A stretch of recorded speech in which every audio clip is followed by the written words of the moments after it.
Study IQ के इस video में हम पढ़ेंगे भारत के मेजर और माइनर पोर्ट्स यानी कि बंदरगाह, जिन्हें हम बंदरगाह बोलते हैं वो पढ़ेंगे। और कुछ बड़े होते हैं, कुछ छोटे होते हैं। तो जो मेजर वाले हैं वो बड़े हैं और माइनर वाले जो हैं वो लघु हैं या छोटे बंदरगाह हैं। आगे बढ़ने से पहले आपको ये कुछ टर्म्स हैं, इनमें फर्क जानना होगा। जैसे पोर्ट, कभी आप सुनेंगे डॉक या कभी आप सुनेंगे हार्बर। इनमें फर्क क्या होता है, डॉक, हार्बर या पोर्ट?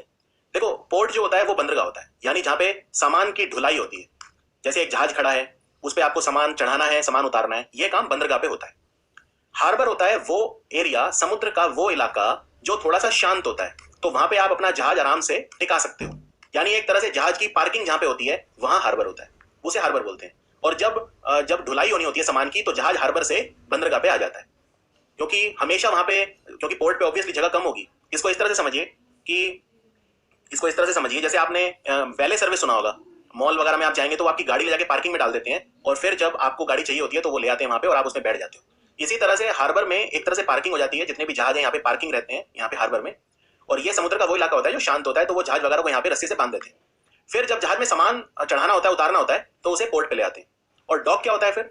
डॉक वो जगह होती है जहां पे जहाज जो है उनको डिजाइन किया जाता है या उनको रिपेयर किया जाता है, उनकी मरम्मत की जाती है। अगर जहाज कोई खराब हो जाए तो डॉक में उसकी रिपेयरिंग की जाती है। तो यहाँ पे जहाज यहाँ पे भी होते हैं डॉक पे। तो ये डिफरेंस होता है। मैं आपको एक फोटो से समझाता हूँ। ये जो भी मैं आपको समझा रहा हूँ सब कुछ हिंदी में भी लिखा हुआ है, पर फोटो के थ्रू आपको ज्यादा क्लियर होगा। अब यहाँ पे आप ये दो फोटो देखिए। ये जो है ये हार्बर है। ये यहाँ पे जहाज खड़े हैं आराम से, और ये रस्सी से बांध दिए गए हैं। कुछ अंडरग्राउंड चेन्स होती हैं, उनसे बांध दिए जाते हैं, तो आराम से खड़े रहते हैं। ये शांत इलाका है। लेकिन अब अगर जहाज में सामान ढोना होगा तो फिर वो यहाँ बंदरगाह पे आ जाएगा, यानी कि यहाँ आ जाएगा। फिर ये एक पोर्ट है, ये एक बंदरगाह है। तो आई होप हार्बर और पोर्ट में अब जो डिफरेंस है वो आपको क्लियर हो गया होगा। और जहाज में जो सामान चढ़ता उतरता है वो मशीनों से होता है, ह्यूमन बींग्स से नहीं होता। मानव उसमें एलिमेंट कम होता है, मशीन से होता है। आजकल सारा मैकेनाइज्ड है, हाईली मैकेनाइज्ड है, क्योंकि ये बहुत बहुत बड़े हजारों किलो के कंटेनर होते हैं, और ये मशीन से लोड किए जाते हैं और मशीन से ही उतारे जाते हैं। तो ये है एक बंदरगाह। अब मैं आपको बताऊं डॉक क्या होता है। देखो, डॉक भी दो तरह का होता है। एक होता है वेट डॉक और एक होता है ड्राई डॉक। जैसे अभी अगर मैं बात करूं 2020 में, तो भारत का सबसे बड़ा ड्राई डॉक जो है वो कोचीन बंदरगाह पे बना है। जो कोचीन बंदरगाह, कोची बंदरगाह भी बोलते हैं। पुराना नाम कोचीन है, नया कोची है, KOCHI। पुराना कोचीन बोलते थे इसे केरल में। तो वहां पे भारत का सबसे बड़ा ड्राई डॉक, नितिन गडकरी जो है उन्होंने उसका उद्घाटन किया था, भारत के सबसे बड़े ड्राई डॉक का। तो ड्राई डॉक क्या होता है और वेट डॉक क्या होता है? देखो, जहाज की मरम्मत तब भी हो सकती है जब वो पानी में डूबा हुआ है। लेकिन मान लो अगर कोई जहाज है वो पानी में डूबा हुआ है, कोई मान लो ये जहाज है, ठीक है, ये पानी में यहां तक डूबा हुआ है, तो आप सिर्फ इसके ऊपर के हिस्से की मरम्मत कर सकते हो, नीचे के हिस्से की मरम्मत नहीं कर पाओगे क्योंकि वो हिस्सा पानी में डूबा हुआ है। तो वो बोलेंगे वेट डॉक। वेट डॉक मतलब वेट गीला, वेट मतलब होता है गीला। तो जब कोई जहाज पानी में डूबा हुआ होता है और तब उसकी मरम्मत होती है तो उसे बोलते हैं वेट डॉकिंग। एक होती है ड्राई डॉकिंग। जैसे आप यहाँ पे देखिए, यहाँ पे क्या करते हैं कि जहाज जो है वो पानी में आ जाता है यहाँ पे, फिर पानी निकाल देते हैं सारा। जैसे ये कनाल टाइप बना दी कोई, जहाज को यहाँ पे ले आए। एक बार जब जहाज यहाँ पे आ गया, क्योंकि पानी तो चाहिए होगा तभी जहाज आएगा, सटा के तो लाएंगे नहीं। तो एक बार जहाज यहाँ पे आ गया, फिर ये सारा पानी जो है हम यहाँ से निकाल देते हैं मशीनों के थ्रू, उसमें कंटेनर में भेज देते हैं, किसी उसमें भेज देते हैं रिजर्वायर में। फिर ये खाली हो गया। अब जहाज का नीचे वाला जो हिस्सा है ये भी एक्सेसिबल है, तो इसकी मरम्मत की जाएगी, जहाज की नीचे से वाला जो हिस्सा है। वरना जहाज का लगभग यहाँ तक जो हिस्सा है वो पानी में होता है, ये सारा पानी में डूबा होता है नीचे वाला। तो ये होता है ड्राई डॉक। ड्राई डॉकिंग हम तब करते हैं जब हमें जहाज का नीचे वाला हिस्सा उसकी मरम्मत करनी होती है। तो डॉक भी दो तरह का होता है, वेट डॉक और ड्राई डॉक। अब भारत जो है, भारत में जो बंदरगाह है वो इतना इंपॉर्टेंट क्यों है? देखो, दक्षिण भारत जो है हमारा, ये दक्षिण भारत ऐसा दिखता है, एक ट्राइंगल की तरह दिखता है। दक्षिण भारत हमारा जिसे पेनिनसुलर इंडिया बोलते हैं, तो ये तीन तरफ से हम पानी से घिरे हैं। यहाँ पे अरब सागर है, नीचे हिंद महासागर है, और यहाँ पे बंगाल की खाड़ी है, यानी कि बे ऑफ बंगाल है। ईस्टर्न साइड में, वेस्टर्न साइड में अरेबियन सी है, और सदर्न साइड में कंटिन्यूटी रहती है इंडियन ओशन से। तो ये पूरी तटरेखा है हमारी, इसे तटरेखा बोलते हैं। ये जो है कोस्टल लाइन बोलते हैं इसे, या तटरेखा बोलते हैं। तो हमारी गुजरात की कोस्टल लाइन सबसे बड़ी है, क्योंकि वैसे घुमावदार है तो उसका लेंथ बहुत ज्यादा हो जाता है। गुजरात की कोस्टल लाइन सबसे बड़ी है, और दूसरी सबसे बड़ी है आंध्र प्रदेश की। सबसे बड़ी कोस्टल लाइन हमारी गुजरात की, दूसरी आंध्र प्रदेश। और भारत की बहुत लंबी कोस्टल लाइन है, 7517 किलोमीटर लंबी कोस्ट लाइन है, तटरेखा है। इसीलिए पोर्ट इतना इंपॉर्टेंट है। भारत के पास बहुत ज्यादा पोर्ट्स हैं, सामान, भारत बहुत बड़ा ट्रेडिंग कंट्री है। हम दुनिया के 5 सबसे बड़े इकोनॉमी में आते हैं, कई बार 7, कई बार 5, कई बार 10। आप टॉप 10 बोल सकते हैं। वो रैंकिंग ऊपर नीचे होती रहती है, कभी हम 6ठे नंबर पे होते हैं, फिर 7वें पे, फिर 5वें पे। वो रैंकिंग इंपॉर्टेंट नहीं है, वो वोलेटाइल होती है। लेकिन हम दुनिया के सबसे बड़े इकोनॉमी में आते हैं। और जो समुद्र से जो सामान जाता है जिसे बोलते हैं सी कार्गो। कार्गो मतलब क्या होता है? कार्गो मतलब होता है सामान। अब आप ये कार्गो रेलगाड़ी से भी भेज सकते हैं, ठीक है, यानी कि आप फ्रीट ट्रेन का इस्तेमाल कर सकते हैं, फ्रीट मालगाड़ी बोलते हैं जिसे। आप कार्गो हवाई जहाज से भेज सकते हैं, जिसे एयर कार्गो कहा जाता है। कार्गो मतलब होता है सामान। और आप इसे समुद्र से भी भेज सकते हैं, पानी के रास्ते से, नाव के थ्रू या जहाज के थ्रू, जिसे सी कार्गो कहते हैं। और सी कार्गो सबसे सस्ता होता है, सबसे सस्ता सी कार्गो पड़ता है। कई जगह पे जो लैंड यानी जमीन के थ्रू यानी कि ट्रक जाते हैं जैसे, वो भी बहुत सस्ता पड़ता है। ये दोनों काफी कॉस्ट इफेक्टिव तरीके हैं सामान को एक जगह से दूसरी जगह भेजने के। और कई जगह हमें एयर कार्गो तो बहुत महंगा होता है एयर कार्गो, लेकिन कुछ जगह पे हमें सी कार्गो का इस्तेमाल ही करना पड़ता है। जैसे मान लो ईरान है, अब ईरान से अगर हम तेल खरीदेंगे तो वो ऑब्वियसली समुद्र के थ्रू आएगा, समुद्र के रास्ते से आएगा, पानी में हम रेलगाड़ी तो चला नहीं सकते। तो सी कार्गो बहुत इंपॉर्टेंट है। और पुराने समय से, मतलब मैं बात कर रहा हूँ आज से 5000 साल पहले, तब से भारत बंदरगाहों का इस्तेमाल कर रहा है। इनफैक्ट एक बंदरगाह था हमारा लोथल। तो ऐसा माना जाता है कि आज से लगभग 5000 साल पहले भी, 4500 से 5000 साल पहले, वैसे जो हमारा मिनिस्ट्री ऑफ शिपिंग है, जहाज रानी मंत्रालय, उसकी ऑफिशियल वेबसाइट पे 5000 साल लिखा है। एग्जैक्ट डेट नहीं पता है किसी को भी, लेकिन हाँ ऐसा माना जाता है कि आज से लगभग 4500 से 5000 साल पहले लोथल जो बंदरगाह था गुजरात का, ये भारत का सबसे पुराना बंदरगाह था। आज ऑब्वियसली नहीं है ये, सिंधु घाटी सभ्यता के समय की बात कर रहा हूं मैं। तो इतना पुराना इतिहास है भारत का। अगर मैं शिपिंग की बात करूं, अगर मैं जहाज की बात करूं, तो लोथल का जो बंदरगाह है वो 1954 में भारतीय पुरातत्व सर्वेक्षण यानी आर्कियोलॉजिकल सर्वे ऑफ इंडिया ने खुदाई की थी। तो उसमें लोथल का बंदरगाह फिर निकला, वहां पे टीले मिले, टाउनशिप मिली, बाजार मिला, डॉक मिला, तो उस समय पता चल गया भाई यहाँ पे जहाज आते थे। तो ये सबसे पुराना हमारा उदाहरण है। और यूरोप के साथ भारत के बहुत अच्छे संबंध थे, सोने की चिड़िया था भारत, पूरी दुनिया के साथ व्यापार करता था। फिर पुर्तगाली आए, डच आए, बहुत सारे लोग आए, ब्रिटिश व्यक्ति आए, फ्रांस के लोग आए, तो सबने भारत में व्यापार शुरू किया। तो काफी हमारा मैरीटाइम इकोनॉमी हमारी हमेशा से बहुत स्ट्रांग रही है। एक दो बंदरगाह और हैं जो बहुत पुराने हैं, आज जो नहीं है, लेकिन एक समय बहुत माने जाते थे। जैसे एक केरल का बंदरगाह है मुजिरिस बंदरगाह। तो ये आज से माना जाता है कि 2000 साल पहले भी बहुत महत्वपूर्ण व्यापारिक केंद्र हुआ करता था मुजिरिस का बंदरगाह, केरल का। एक है पोम्पुहार। सो पोम्पुहार जो बंदरगाह है, ये चोल साम्राज्य यानी चोल वंश जो था, चोला एम्पायर बोलते हैं, चोला डायनेस्टी, उनका बंदरगाह था। और आज ये तमिलनाडु के वर्तमान में नागापट्टिनम जो जिला है वहां पे है। और काफी व्यापार पोम्पुहार के बंदरगाह से उस समय भी हुआ करता था। राइट, पोम्पुहार बंदरगाह, मुजिरिस का जो बंदरगाह है, इनसे काफी व्यापार हुआ करता था। तो हमारा इतिहास बहुत पुराना है। दूसरी बात, हमारे बंदरगाह किसके अधीन आते हैं? केंद्र सरकार के अधीन आते हैं कि राज्य की सरकार के अधीन आते हैं? इसके लिए आपको समझना पड़ेगा हमारा पोर्ट ट्रस्ट एक्ट 1963, और अब इसको रिप्लेस करेगा जो नया वाला एक्ट आ रहा है, पोर्ट ट्रस्ट एक्ट 2000। तो पोर्ट 2020 लेटेस्ट जो आ रहा है, इसी साल 2020 में ये जो पोर्ट ट्रस्ट एक्ट है नया आ रहा है 2020। तो अभी देखिए क्या होता है भारत में। अभी जो हमारे बड़े बंदरगाह हैं, जैसे मुंबई बंदरगाह, चेन्नई बंदरगाह, इनको मैनेज कौन करता है? इनका संचालन कौन करता है? इनका संचालन करता है एक ट्रस्ट। तो हर पोर्ट का एक ट्रस्ट है अपना, वो उसको देखता है पूरा। राइट, ये ट्रस्ट बनाए गए थे मेजर पोर्ट ट्रस्ट एक्ट के तहत। तो जितने भी हमारे, और ये पोर्ट ट्रस्ट जो होते हैं, इनके ये सारे सेंट्रल गवर्नमेंट देखती है। यानी कि आज हमारे जो बड़े बंदरगाह हैं, जो मेजर बंदरगाह हैं, वो सारे के सारे केंद्र सरकार के अंतर्गत आते हैं। जितने भी हमारे प्रमुख बंदरगाह हैं, एक को छोड़कर, वो है एन्नौर बंदरगाह। एन्नौर बंदरगाह मेजर है, लेकिन ये हम इसको बंदरगाह नहीं बोलते, इसको कंपनी बोलते हैं, क्योंकि ये एक प्राइवेट कंपनी है। इसको हमने कंपनीज एक्ट 1956 के तहत एन्नौर बंदरगाह को बनाया था। तो एन्नौर बंदरगाह एक प्राइवेट कंपनी की तरह काम करता है, लेकिन जो बाकी हमारे बंदरगाह हैं वो सारे के सारे जो हैं वो केंद्र सरकार के अधीन आते हैं, प्रमुख बंदरगाह, क्योंकि वो ट्रस्ट के थ्रू चलते हैं और ये सारे ट्रस्ट केंद्र सरकार के अंतर्गत आते हैं। लेकिन जो लघु बंदरगाह है, हमारे छोटे छोटे जो बंदरगाह हैं, वो राज्य सरकार के जो समुद्री बोर्ड है, जिन्हें बोलते हैं स्टेट के मैरीटाइम बोर्ड, उनके अधीन आते हैं। तो जो राज्यों के समुद्री बोर्ड है उनके अधिकार क्षेत्र में आते हैं। इसका मतलब हमारे जो मेजर पोर्ट हैं वो सेंट्रल गवर्नमेंट के अंडर आते हैं, और जो हमारे जो माइनर पोर्ट हैं वो स्टेट गवर्नमेंट के अंडर आते हैं। अब भारत में चलो बंदरगाह तो एक चीज हुई, लेकिन अंतरदेशीय व्यापार भी तो कोई चीज होता है। जैसे हमारी नदियां भी हैं बहुत सारी, तो नदियों में भी जहाज चलते हैं और नदियों से भी सामान जाता है। यानी जहाज का इस्तेमाल सिर्फ एक देश से दूसरे देश तक सामान भेजने के लिए नहीं होता, बल्कि अंतरदेशीय यातायात के लिए भी होता है, जिसे बोलते हैं इनलैंड वाटरवे। इनलैंड मतलब हमारे ही देश में जो नेशनल ट्रांसपोर्ट है वो होता है नदियों के थ्रू, उसको बोलते हैं इनलैंड वाटरवे यानी जल मार्ग। वाटरवे हमारे देश में कितने हैं? सिर्फ 5 हैं, और 106 नए बन रहे हैं, तो टोटल है 111। 5 तो तैयार है, 5 पे तो काम चल भी रहा है, लेकिन 106 नए बन रहे हैं। और ये मैं आपको बता रहा हूं, नया नेशनल वाटरवेज एक्ट 2016 यानी राष्ट्रीय जलमार्ग अधिनियम 2016 के तहत भारत में 106 नए जल मार्ग बनाए जाएंगे, अंतरदेशीय जल मार्ग, और 5 पहले से हैं। तो 5 जो पहले से हैं वो कौन कौन से हैं?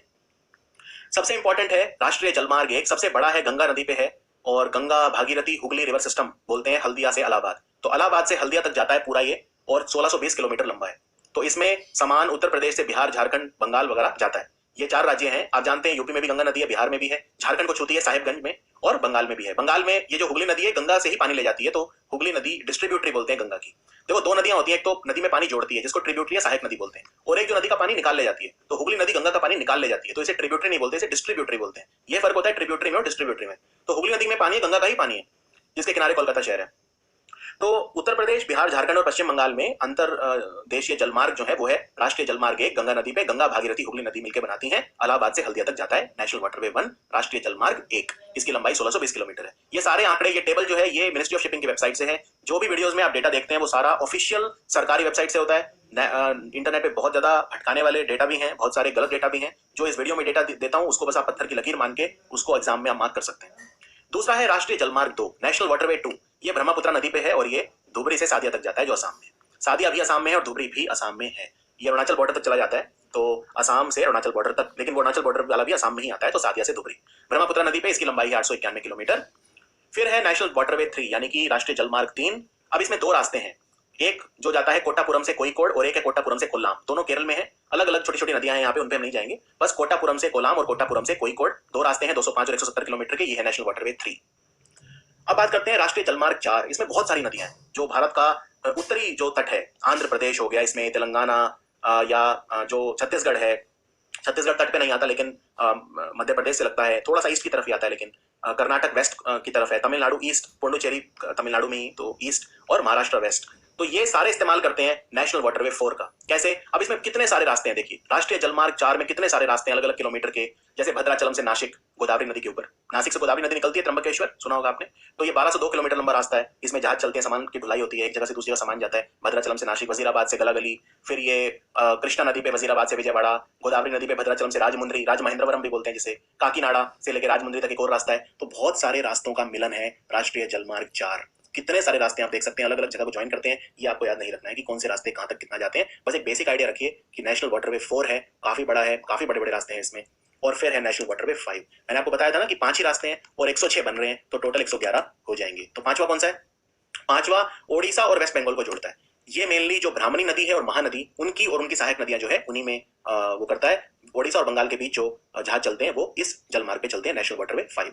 अब हमें सच बताएं तो अभी तक हम अपनी पोटेंशियल को रियलाइज नहीं कर पा रहे थे। हम पूरी तरह से निर्भर थे मालगाड़ी के ऊपर। भारत में ज्यादातर मालगाड़ी और ट्रक से सामान जाता है आज भी। अब मालगाड़ी के लिए हम बना रहे हैं डेडिकेटेड फ्रीट कॉरिडोर, यानी ऐसे रास्ते जिन पे मालगाड़ी चला करेगी, नॉर्मल गाड़ी नहीं चल, रेलगाड़ी नहीं चलेगी। क्यों? क्योंकि नॉर्मल रेलगाड़ी जब चलती है उसकी स्पीड ज्यादा होती है, मालगाड़ी की स्पीड कम होती है। तो मालगाड़ी जब जाती है तो उसको रुकना पड़ता है और रेलगाड़ी को जगह देनी पड़ती है।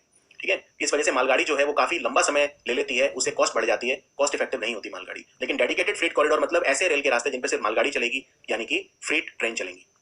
और दूसरी पोटेंशियल हमें रियलाइज करनी है, वो है हमारे पानी वाले रास्ते की, जो हम रियलाइज अभी तक नहीं कर पाए। तो हमारे बंदरगाह तो बहुत अच्छे हैं सारे, उसमें कोई दिक्कत नहीं है। हमारे 13 जो बंदरगाह हैं और एक कंपनी है, तो वो तो बहुत अच्छे हैं, लेकिन समस्या ये है कि हम उन्हीं तक सीमित रह गए हैं और हमारे जलमार्ग का उपयोग हम ढंग से नहीं कर पाए हैं। इसलिए कई तरह की योजनाएं देख रहे हैं आप, जैसे उन्नति योजना चल रही है, जैसे कि सागरमाला परियोजना चल रही है। हम अपने बंदरगाहों को सड़कों से जोड़ रहे हैं, उन्हें हम एयरपोर्ट बना रहे हैं वहां पे, राइट। मल्टी मॉडल, इसको मल्टी मॉडल सिस्टम कहा जाता है। मल्टी मॉडल का मतलब क्या होता है? तो भारत का पहला मल्टी मॉडल जो सिस्टम बना था वो वाराणसी में बना है।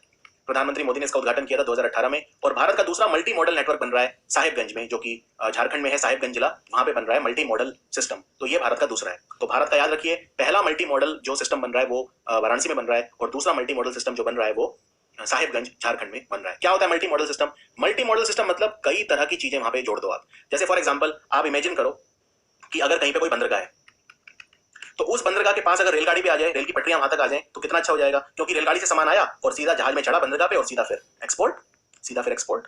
तो इसीलिए हम क्या कर रहे हैं, बंदरगाहों तक सड़कों को लेके आ रहे हैं, रेल की पटरियों को लेके आ रहे हैं और एयरपोर्ट्स को भी लेके आ रहे हैं। तो भारत में उड़ान योजना के तहत उड़े देश का आम नागरिक, नए नए एयरपोर्ट बन रहे हैं। वो क्यों बन रहे हैं? बंदरगाहों के पास बन रहे हैं, इसलिए बन रहे हैं जिससे एयर कार्गो और सी कार्गो को हार्मोनाइज किया जा सके, उनके बीच में समन्वय हो सके, कि जहाज से सामान उतरा, सीधा प्लेन में लोड हुआ और प्लेन से फिर वो दूसरी जगह चला गया। तो ये चीज हमें चाहिए, इसको बोलते हैं मल्टी मॉडल सिस्टम, और ये बहुत लेटेस्ट है। सबसे पहला मल्टी मॉडल सिस्टम बन रहा है वाराणसी में, गंगा नदी के किनारे, 2018 में उद्घाटन प्रधानमंत्री मोदी ने किया इसका। और दूसरा बन रहा है साहिबगंज में, 2019 में इसका उद्घाटन प्रधानमंत्री मोदी ने किया।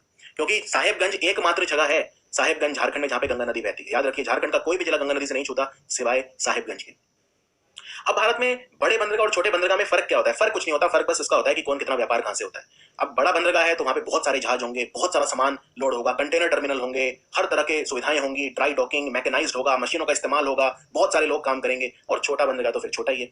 और जितने भी आप ये बड़े और छोटे बंदरगाह देखेंगे, आप देखेंगे इनमें शुरू बहुत कम हुए हैं। जैसे आंध्र प्रदेश में आप बहुत सारे बंदरगाह पड़ेंगे छोटे, लेकिन काम कितने कर रहे हैं? सिर्फ 4। ठीक है, तो लेकिन एग्जाम के लिए आपको याद रखने हैं, और इंपॉर्टेंट कौन से हैं वो मैं आपको बताऊंगा। अब बड़े बंदरगाह तो आपको एकदम घोट के पी जाने हैं, एकदम अच्छे से याद होने चाहिए। अब देखिए, ये भारत है हमारा, भारत देश हमारा, और यहाँ से समुद्र शुरू हो जाता है, ये जो देख रहे हैं आप, ये जो कलर यहाँ से समुद्र शुरू हो जाता है गुजरात के यहाँ से, और यहाँ पे बंगाल तक समुद्र चलता है। तो ये गुजरात से लेके पूरा नीचे तक ये जो है हमारा समुद्र है, जिसे हम बोलते हैं भारत का पेनिनसुलर इंडिया, क्योंकि 3 तरफ से पानी से घिरा है, तो इसे हम पेनिनसुलर इंडिया बोलते हैं। लोकल भाषा में आप साउथ इंडिया बोल सकते हो, कोई ऐसी बात नहीं है।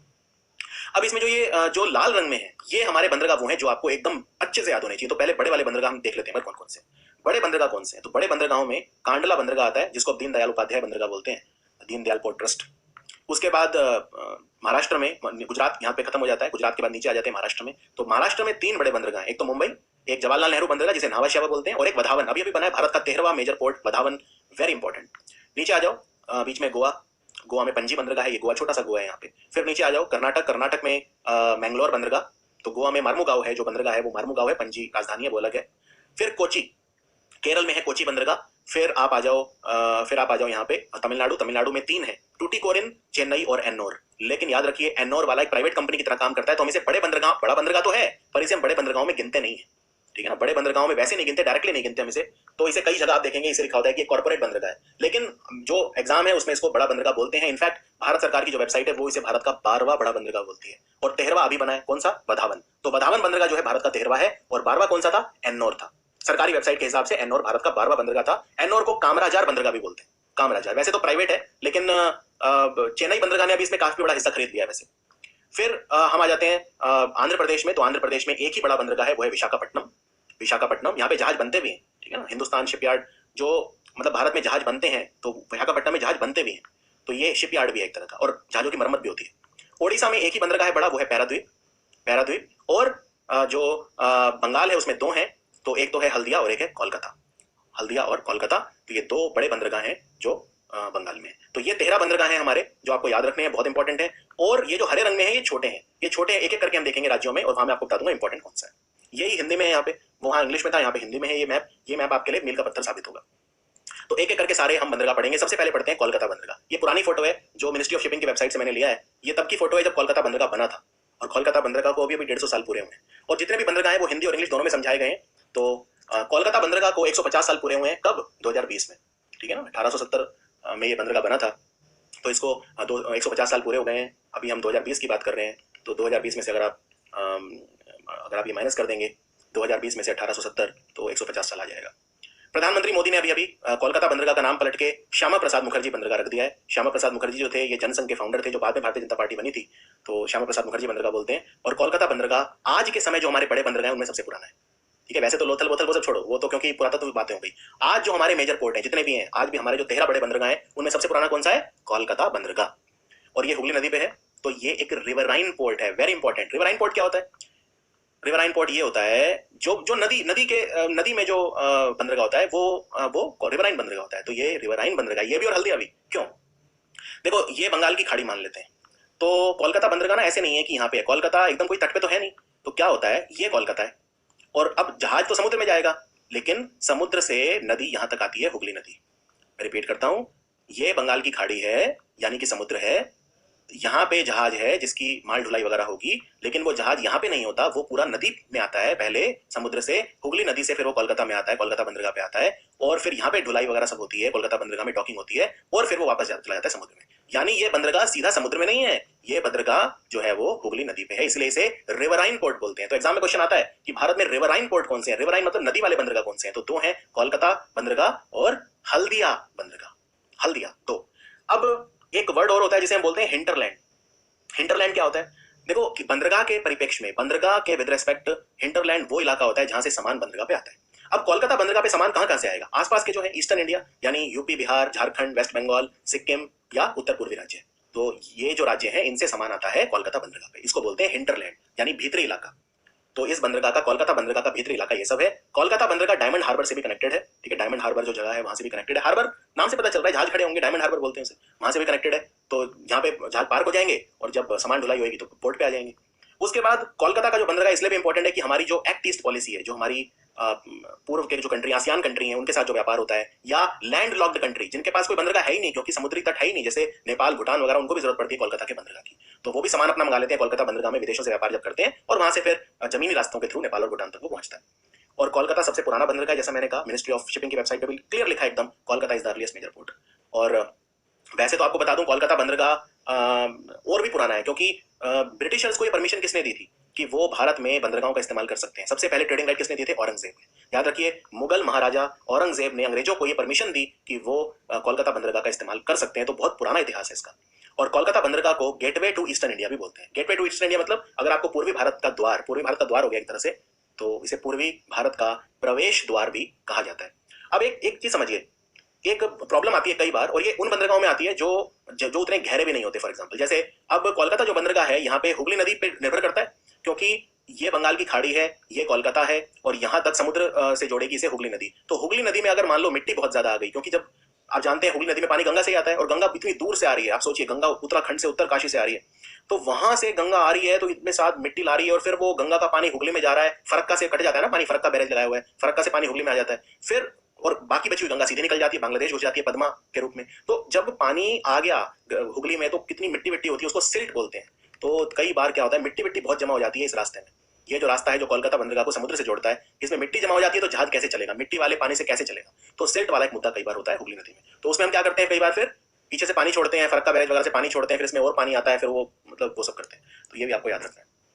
अब दूसरा बंदरगाह जो हम पढ़ेंगे कोलकाता के बाद वो है हल्दिया पोर्ट। हल्दिया बंदरगाह, देखो हल्दिया बंदरगाह कुछ नहीं है, छोटा सा है। छोटा सा मतलब ऐसे छोटा नहीं है, सामान वामान बहुत जाता है यहाँ से, बहुत बड़ा है उस सेंस में। लेकिन कोलकाता इसका जो पर्पज बना था, और पर्पज इसका ये था कि कोलकाता का जो बंदरगाह है उसका दबाव कम हो। कोलकाता बंदरगाह पे बहुत ज्यादा दबाव बढ़ गया था, ट्रैफिक बहुत हो गया था, तो इसीलिए फिर हमने हल्दिया पोर्ट वहां बना दिया। उसी हुगली नदी और हल्दी नदी जो मिलती है वहां पे ये हल्दिया पोर्ट है।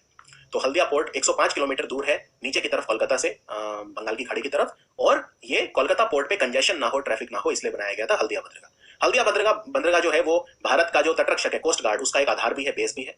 और कोलकाता पोर्ट ट्रस्टी मैनेज करता है हल्दिया पोर्ट को। यानी हल्दिया जो बंदरगाह है उसके लिए कोई अलग से पोर्ट ट्रस्ट नहीं है, कोलकाता पोर्ट ट्रस्टी मैनेज करता है, संचालन करता है हल्दिया बंदरगाह। तो पश्चिम बंगाल में दो बड़े बंदरगाह कौन से हैं, मेजर पोर्ट कौन से हैं? कोलकाता बंदरगाह और हल्दिया बंदरगाह। चलिए आगे बढ़ते हैं, बात करते हैं उड़ीसा पे आ जाते हैं नीचे।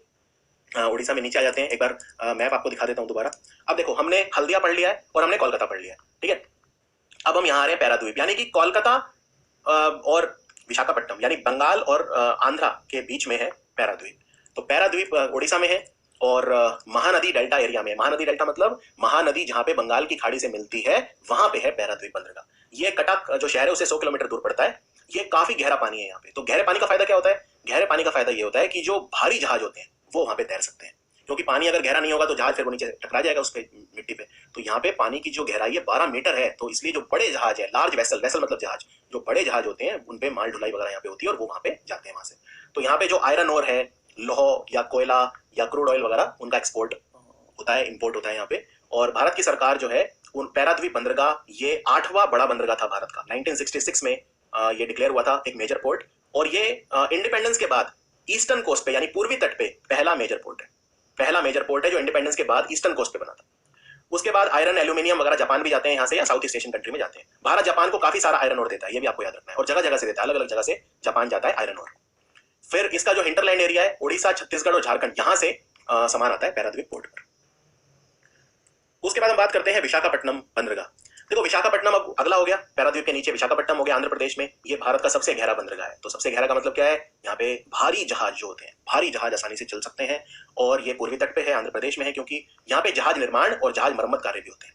जहाज निर्माण होता है, ये बहुत इंपॉर्टेंट है विशाखापट्टनम में। उसके अलावा यहाँ पे निर्यात होता है लोह अयस्क वगैरह का। और बेलाडीला माइन सुनिए आपने, बेलाडीला खान कहाँ पे है? बेलाडीला खान छत्तीसगढ़ में दंतेवाड़ा में है। छत्तीसगढ़ में जो दंतेवाड़ा वाला इलाका है, जो थोड़ा सा ट्राइबल एरिया है, थोड़ा सा जो नक्सलाइट एरिया है, वहां पे है ये खान, बेलाडीला खान छत्तीसगढ़ में। तो यहाँ से जो लोह अयस्क निकलता है, आयरन और निकलता है, वो जापान जाता है बेलाडीला की खानों से विशाखापट्टनम के थ्रू। फिर मैंगनीज अयस्क, मसाले, लकड़ी वगैरह ये सब भी जाता है। लकड़ी मतलब वुड पल्प या टिम्बर। फिर आयात भी होता है यहाँ पे, खनिज तेल, कोयला, विलासिता की वस्तुएं, यानी लग्जरी आइटम जो हम खरीदते हैं, या जो औद्योगिक उत्पाद दूसरे जो है वो यहाँ पे आते हैं। बहुत बड़ा है ये बंदरगाह। यहाँ का जो भीतरी क्षेत्र हिंटरलैंड, यानी यहाँ पे विशाखापट्टनम में कहाँ कहाँ से वो आता है, कहाँ कहाँ से विशाखापट्टनम में सामान आता है? छत्तीसगढ़, मध्य प्रदेश, महाराष्ट्र, कर्नाटक, यहाँ तक कि कर्नाटक तक से यहाँ पे सामान आता है, और फिर वो आगे दूसरे देशों में जाता है। और विशाखापट्टनम जो है हमारी नेवी का जो ईस्टर्न कमांड है उसका हेडक्वार्टर भी है, यानी हमारी नेवी का आधार भी है विशाखापट्टनम में। अब बात करते हैं कांडला बंदरगाह। कांडला हम पश्चिमी तरफ गुजरात की बात कर रहे हैं, ठीक है। इसे ऐसा माना जाता है कि महाराज खेंगारजी बंदरगाह भी बोलते थे एक समय, आज नहीं, एक समय। अब तो इसे दीनदयाल उपाध्याय बंदरगाह बोलते हैं। कांडला बंदरगाह जो है ये एक टाइडल पोर्ट है। टाइडल पोर्ट क्या होता है? वेरी इंपॉर्टेंट क्वेश्चन, एमसीक्यू आता है सीधा कि टाइडल पोर्ट भारत में कौन सा है। तो कांडला, टाइड क्या होता है? ज्वार और भाटा। अब ज्वार को बोलते हैं हाई टाइड, यानी एकदम से पानी आएगा समुद्र का बीच के ऊपर, हाई टाइड आ गया। और भाटा, भाटा मतलब पानी चला जाएगा, यानी कि बीच पे आप देखोगे पानी बहुत कम हो जाएगा, लहरों की गति बहुत कम हो जाएगी, वो भाटा होता है। तो मून का जो हमारे चांद का गुरुत्वाकर्षण होता है वो इनको डिटरमाइन करता है ज्वार कब आता है और भाटा कब आता है। तो ज्वार और भाटा, अब ज्वार आएगा तो पानी बढ़ जाएगा, ऑफ कोर्स पानी बढ़ जाएगा, ज्वार आ गया, लेकिन भाटा आ गया तो पानी कम हो जाएगा। तो ये भारत का कांडला बंदरगाह एकमात्र बंदरगाह है जहां पे पानी का जो स्तर है, जल का जो स्तर है, वो समुद्र के ज्वार के साथ बदल जाता है, इसलिए इसे ज्वारीय बंदरगाह या टाइडल बंदरगाह भी बोलते हैं, कांडला बंदरगाह या दीनदयाल उपाध्याय बंदरगाह। तो ये कच्छ जिले में आता है, वैसे कच्छ की खाड़ी, जो रन ऑफ कच्छ का जो इलाका है, गल्फ ऑफ कच्छ, वहां पे आता है ये। और इस कांडला बंदरगाह ने एक इतिहास रचा। इसने 100 एमएमटी कार्गो यानी सामान को संभाला, और ये पहला भारत का बंदरगाह है जिसने 100 एमएमटी जो कार्गो है उसको ट्रांसफर किया। पेट्रोल वगैरह के लिए बहुत इंपॉर्टेंट है ये, आप जानते हैं पेट्रोलियम आता है, हम जो देशों से खरीदते हैं उन देशों से, जो खाड़ी देशों से तेल खरीदते हैं, ईरान, इराक, इन सब से जो तेल खरीदते हैं वो यहीं आता है, यहाँ आता है, मुंबई में भी आता है। और मुंबई में तो हमारा जो अपना खुद का तेल निकालते हैं, सागर सम्राट सुना होगा आपने, बॉम्बे हाई बोलते हैं, उसमें भी आसानी होती है आवागमन में। तो ये पश्चिमी तट के बंदरगाह पेट्रोल के रिस्पेक्ट तो बहुत इंपॉर्टेंट है। बाकी फर्टिलाइजर है, उर्वरक बोलते हैं जिसे, वो भी यहाँ पे उसका आना जाना लगा रहता है। तो कांडला बंदरगाह पे भी अब ट्रैफिक बहुत बढ़ने लगा है, तो इस पे दबाव कम करने के लिए हमने साइड में एक छोटा सा और टर्मिनल बना दिया जिसका वाडीनार टर्मिनल विकसित किया है। और कांडला बंदरगाह में बहुत दूर दूर से सामान आता है, हरियाणा, पंजाब, राजस्थान, दिल्ली, हिमाचल, जम्मू कश्मीर तक से यहाँ पे सामान आता है कांडला, तो इसके हिंटरलैंड एरिया बहुत बड़ा है कांडला का। अब बात करते हैं मुंबई बंदरगाह। हम अगेन पश्चिमी तट की बात कर रहे हैं, महाराष्ट्र में 3 बंदरगाह बड़े, मुंबई, जवाहरलाल नेहरू और वधावन। तो मुंबई बंदरगाह एक प्राकृतिक हार्बर है और बिगेस्ट पोर्ट है भारत का सबसे बड़ा बंदरगाह है। सबसे भारत का 1/5वां हिस्सा जो हमारा विदेशी व्यापार होता है, 20% वो मुंबई बंदरगाह से होता है। और यहाँ से मध्य पूर्व या जो मेडिटेरेनियन कंट्री मतलब जो भूमध्य सागर में कंट्री है वो, तो या अफ्रीका, अमेरिका, यूरोप, सारा व्यापार हमारा मुंबई बंदरगाह से होता है। 20 किलोमीटर लंबा है ये बंदरगाह, 20 किलोमीटर, और 6 से 10 किलोमीटर चौड़ा है। और यहाँ पे भारत का सबसे बड़ा ऑयल टर्मिनल भी है। और यहाँ पे सामान कहाँ से आता है मुंबई बंदरगाह में? मध्य प्रदेश, महाराष्ट्र, गुजरात, यूपी, राजस्थान वगैरह से माल आता है। मुंबई बंदरगाह याद रखिए, वेरी वेरी इंपॉर्टेंट। अब बात करते हैं जेएनपीटी। देखो, जवाहरलाल नेहरू बंदरगाह उतना पुराना तो नहीं है, 1989 में खुला था। नावा शेवा बोलते हैं, नावा शेवा जगह का नाम है, तो इसे नावा शेवा बंदरगाह भी बोलते हैं। फिर जवाहरलाल नेहरू जी को सम्मानित करने के लिए, हमारे भारत के पहले प्रधानमंत्री, उनको सम्मानित करने के लिए जवाहरलाल नेहरू बंदरगाह इसका नाम रख दिया था। और ये इसलिए बनाया गया था कि मुंबई बंदरगाह का दबाव कम हो, वहाँ पे ट्रैफिक बहुत है तो दबाव कम हो। 10 किलोमीटर दूर है जवाहरलाल नेहरू बंदरगाह, मुंबई पोर्ट से सिर्फ 10 किलोमीटर दूर है। और एलिफेंटा की गुफाएं, यानी जो ये नावा शेवा आइलैंड है जहाँ पे एलिफेंटा की गुफाएं भी है, वहाँ पे है ये। और मुंबई बंदरगाह पे दबाव कम हो इसलिए ये बनाया गया था। फिर बात करते हैं मोरमुगांव। अब गोवा में आ जाते हैं। तो मोरमुगांव जो बंदरगाह है ये जुआरी एस्चुरी जो है उसी के मुहाने पर खुलता है, नेचुरल हार्बर भी है ये। कोंकण रेलवे बना तो उसके बाद इसकी इंपॉर्टेंस और बढ़ गई है। कोंकण रेलवे आप जानते हैं, उसमें जो कर्नाटक, गोवा, महाराष्ट्र, हमने रेल बिछा दी वहाँ पे। पहले लगता नहीं था इन रास्तों पे रेल बिछाई जा सकती है क्योंकि घाट हैं बहुत सारी वहाँ पे वाटरफॉल हैं, वो है, लेकिन फिर भी वो करके दिखाया भारत ने, कोंकण रेलवे बनाया जो अपने आप में एक अजूबा है। तो कोंकण रेलवे के बन जाने के बाद इसकी इंपॉर्टेंस और बढ़ गई है गोवा की। और यहाँ पे कर्नाटक, गोवा और दक्षिण महाराष्ट्र से सामान आता है, वो इसके हिंटरलैंड एरिया है। यहाँ पे मेनली गोवा से जो आयरन ओर है वो एक्सपोर्ट होता है। उसके बाद बात करते हैं न्यू मैंगलोर बंदरगाह, ये कर्नाटक में है। गुरुपुरा नदी के मुहाने पे खुलता है ये न्यू मैंगलोर पोर्ट। और यहाँ पे वही आयरन और आयरन कंसंट्रेट, कर्नाटक की बात हो रही है तो टी कॉफी खास तौर पे कर्नाटक की कॉफी, तो कॉफी के लिए या वुड पल्प के लिए यान, ग्रेनाइट का पत्थर, ये सब जो है हम यहाँ से एक्सपोर्ट वगैरह करते हैं। उसके बाद कर्नाटक का पूरे कर्नाटक का माल मैंगलोर में पहुंचता है, याद रखिए, पूरे कर्नाटक का। कर्नाटक में एक खदाने भी है कुद्रेमुख की, वहां से भी जो लोह है वो एक्सपोर्ट होता है न्यू मैंगलोर बंदरगाह के थ्रू। उसके बाद कोची बंदरगाह, जो वेम्बानाड कोल नदी है, वेम्बानाड कोल केरल की नदी है, वेम्बानाड कोल, ये वहीं पे है कोची बंदरगाह। ये नदी जहाँ खत्म होती है वहीं पे है ये। इसको कोची जो शहर है इसे क्वीन ऑफ द अरेबियन सी बोलते हैं, यानी अरब सागर की रानी बोलते हैं। ये नेचुरल हार्बर भी है, ठीक है। और ये रास्ता इंपॉर्टेंट इसलिए है क्योंकि जो श्रीलंका वाला जो रास्ता है, जो सुएज कनाल और से श्रीलंका जाता है, वहां पे एकदम कोची, वहां पे एकदम कोची। तो ये बंदरगाह बहुत इंपॉर्टेंट है। केरल आप जानते हैं, केरल में मसाले बहुत होते हैं, स्पाइसेस के लिए केरल बहुत फेमस है। तो मसालों का व्यापार, उर्वरक, चाय, कॉफी, वायनाड टी आपने सुना होगा, वायनाड कॉफी आपने सुना होगा। केरल में भी बहुत तरह की कॉफी होती है, बहुत इंपॉर्टेंट है, अरेबिका, रोबस्टा कॉफी और वो सब। तो जो कोची बंदरगाह है, कोची रिफाइनरी भी है, ऑयल रिफाइनरी वो भी है वहां पे। तो तमिलनाडु और केरला का जो माल है वो कोची बंदरगाह पे आता है। उसके बाद चेन्नई बंदरगाह की बात करते हैं। चेन्नई बंदरगाह भी बहुत पुराना है, सबसे पुरानों में से एक है। ये आर्टिफिशियली बना था, चेन्नई बंदरगाह आर्टिफिशियल हार्बर बना था 1859 में। और ये बड़े जहाजों के लिए अनुकूल नहीं है क्योंकि यहाँ पे पानी है उथला, यानी कि शैलो, पानी गहरा नहीं है, तो बड़े जहाज यहाँ पे नहीं आते बहुत ज्यादा, क्योंकि यहाँ पे जहाज बड़े, क्योंकि पानी की गहराई कम है। और तमिलनाडु और जो पौंडीचेरी का माल है वो यहाँ पे चढ़ता है जहाजों पे, चेन्नई बंदरगाह पे। यहाँ पे भारत का सबसे पहला डेडिकेटेड कंटेनर टर्मिनल भी बना था। जिसका उद्घाटन उस वक्त 1983 में किया था इंदिरा गांधी हमारी प्रधानमंत्री। 1983 में उन्होंने भारत का पहला डेडिकेटेड कंटेनर टर्मिनल चेन्नई बंदरगाह पे बना था। उसके बाद बात करते हैं एन्नोर। एन्नोर को कामराजार बंदरगाह भी बोलते हैं, और ये नया बंदरगाह है। ये बेसिकली चेन्नई बंदरगाह पे दबाव कम हो इसलिए बना था। और एन्नोर जैसे मैंने आपको बताया था, ये कंपनीज एक्ट 1956 यानी कंपनी है ये एकमात्र बंदरगाह है जो कि एक प्राइवेट कंपनी की तरह काम करता है। कंपनीज एक्ट के अंडर रजिस्टर्ड है ये। जो हमारा एक्ट था पोर्ट्स एक्ट 1963 उसमें रजिस्टर्ड नहीं है, ये कंपनीज एक्ट में रजिस्टर्ड है। तो ये भारत का पहला कॉर्पोरेट मेजर पोर्ट है। उसके बाद टूटीकोरिन, ये एक और है तमिलनाडु में। तो तमिलनाडु में 3 है बड़े बंदरगाह, एन्नोर, चेन्नई और टूटीकोरिन। टूटीकोरिन जो है टुट्टुकुडी भी बोलते हैं इसे। ये आर्टिफिशियल डीप सी हार्बर है। ये यहाँ पे कोयला, नमक, खाद्यान्न, ऑयल, चीनी, पेट्रोलियम प्रोडक्ट वगैरह एक्सपोर्ट इंपोर्ट किए जाते हैं। और श्रीलंका से व्यापार के लिए बहुत इंपॉर्टेंट है, क्योंकि एकदम दक्षिण में है टूटीकोरिन का बंदरगाह। अभी मैं मैप भी दिखाऊंगा आपको। तो श्रीलंका से व्यापार के लिए बहुत इंपॉर्टेंट है। तो खास तौर पे दक्षिण तमिलनाडु का जो सामान यहीं पे आता है, मदुरई, कन्याकुमारी, तिरुचिरापल्ली, तिरुनेलवेली, रामनाथपुरम, इनका जो सामान है टूटीकोरिन पे आता है। अब जो नया बना है जिसको बोलते हैं वधावन, देखो महाराष्ट्र के वधावन में बना है, दहानू के पास है ये। दहानू जो है उसके पास है वधावन बंदरगाह। ये भारत का 13वां मेजर बंदरगाह है। तो वधावन बंदरगाह बनाया किस मॉडल पे है? भू स्वामित्व मॉडल। ये क्या होता है? लैंडलॉर्ड मॉडल बोलते हैं अंग्रेजी में। यहाँ पे अंग्रेजी में इसे लैंड लॉर्ड मॉडल कहा जाता है। इसमें बेसिकली ये होता है, देखो अब बंदरगाह मेजर है तो मेजर बंदरगाह को कौन देखेगा? कोई ट्रस्ट देखेगा, यानी कोई नियामक होगा। ट्रस्ट क्या होता है? निकाय होता है, नियामक होता है। तो ये जो नियामक है वो तो सरकार के अधीन ही रहेगा, लेकिन इसका पूरी तरह से संचालन कंपनी करेगी। यानी कि जो इस लैंडलॉर्ड मॉडल में ये होता है कि जो बंदरगाह प्राधिकरण एक नियामक निकाय तथा जमीन के मुखिया के रूप में कार्य करता है।